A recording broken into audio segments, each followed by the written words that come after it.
To all my followers right throughout the country, I come out live once again from Kundiawa, overlooking the hills, Dinga on my left and Dom on my right, with the Wagi making its way down the gully to South Simbu. I'm sitting here at the at Ega, at the Kundiawa Lutheran Church, and I'm going through a book written by one of my countrymen from Simbu, a book by David Herman Nime, Volume 1 on corruption. And it says, it talks about the writing on the wall. And it was published on the 29th of October 2012, basically addressing Papua New Guinea and the corruption that has prevailed up till that day. And since 2012 to now, it's almost after 12 years that I'm going through that book again. And I would recommend anybody in Papua New Guinea that's concerned about this country to read this book by David Herman Nime. And one of the verses from the Bible is quoted in this book is the book of Deuteronomy 8, chapter 8, verse 3. And it says, "Man does not live on bread alone, but from every word that comes out of the mouth of God." And after so many years living outside my province, I was astounded or surprised to see that the province, and mostly the infrastructure, especially the roads and bridges that breathe life to the community, has faded away or just disintegrated. And I think I came here in 2019, launching a war against the Asian Development Bank for giving contracts to Chinese contractors. And more so on the Simbu section of the highway, which is about 57 kilometers from Mangiro and the border of Simbu and Eastern Islands, and to Miunde at the border of Simbu and Jiwaka province. Now, after almost 6 years, I'm back, and the road is in a worse condition. So I do not know how the Works Department of the government of Papua New Guinea is conducting the supervision of the rehabilitation of the old highway, and businesses suffering.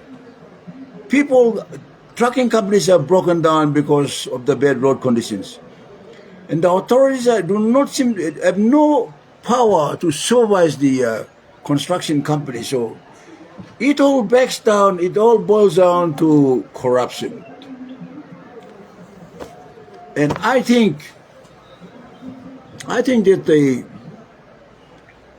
I'm reiterating my call to the rest of Papua New Guinea that the people of Papua New Guinea should boycott the elections and demand the resignation of Honorable James Marape as Prime Minister, because he's proven beyond any reasonable doubt that he's corrupt and incompetent.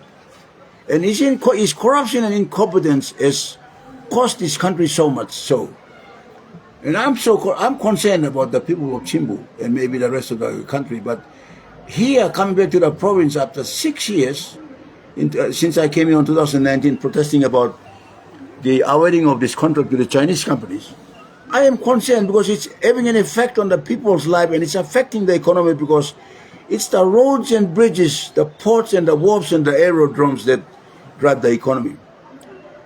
Now, speaking about the infrastructure, the highway is in shambles. The Kundiawa town has been blowing dust for the last 10 years or 20 years.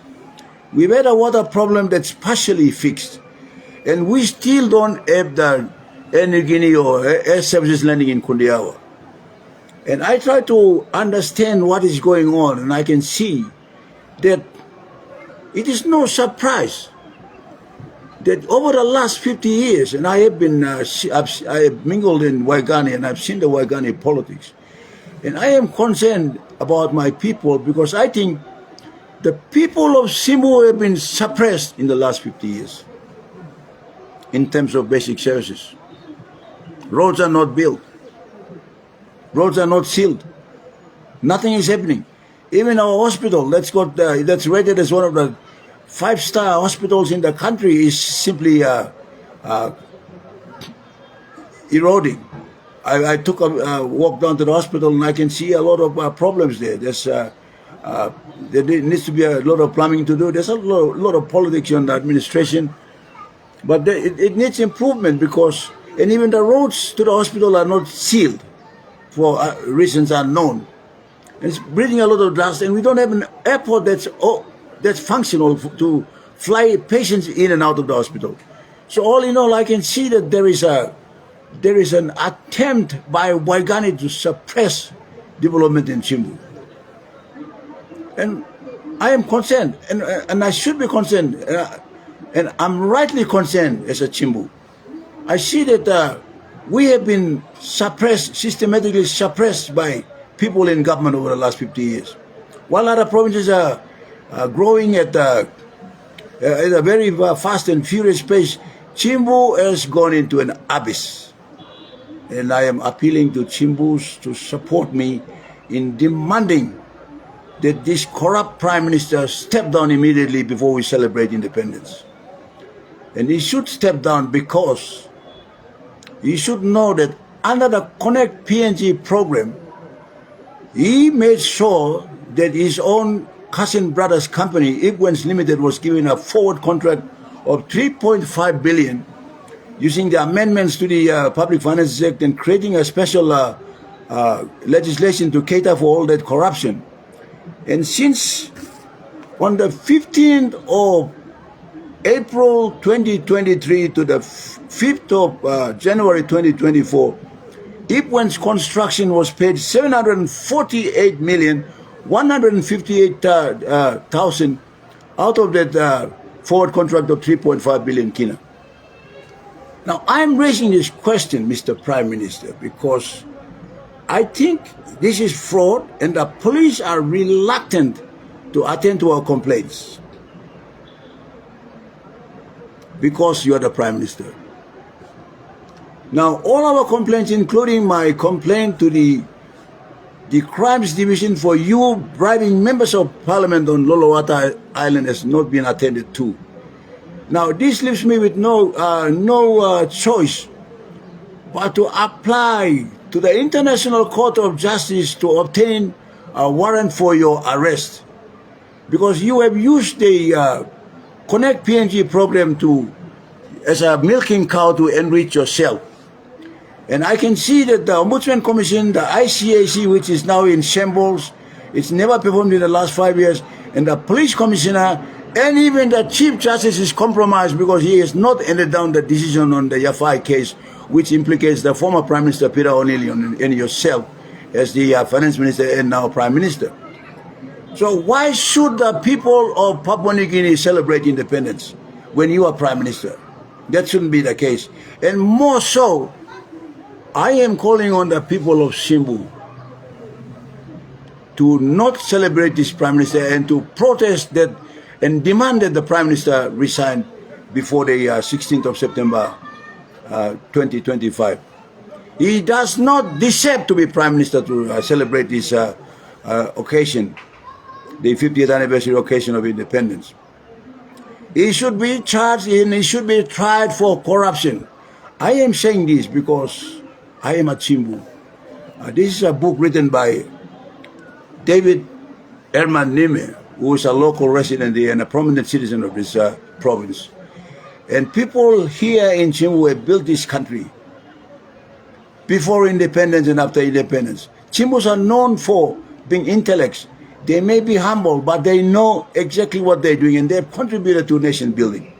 And when I come here and I find that they live in a town that is dusty and dirty, they've got no roads, they have no water for a long time, they don't have any planes coming and landing at the Kundiao airport, you forget that Yambaki Oko brought in the Dash 7 as a short takeoff and landing plane. And today it is not landing here.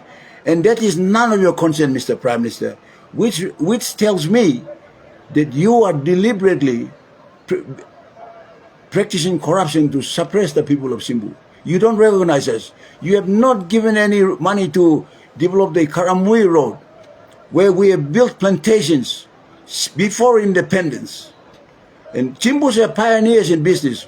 We built the biggest coffee factory in the Southern Hemisphere through the Chimbu Coffee Cooperative, when this country had nothing like we had.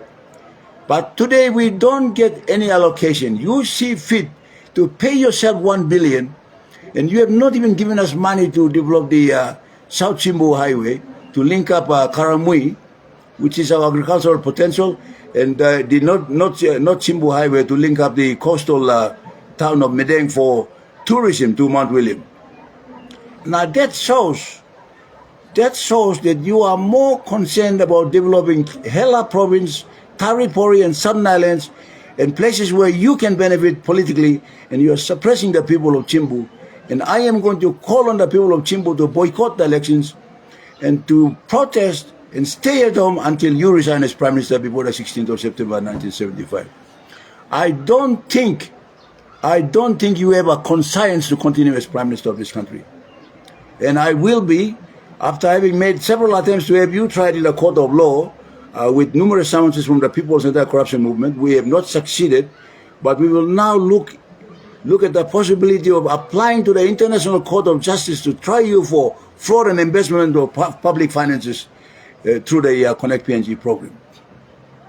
For Papua New Guineans and all my followers right throughout the country, I'm urging you all to boycott the celebration, independence anniversary celebrations, and demand that the Prime Minister resign.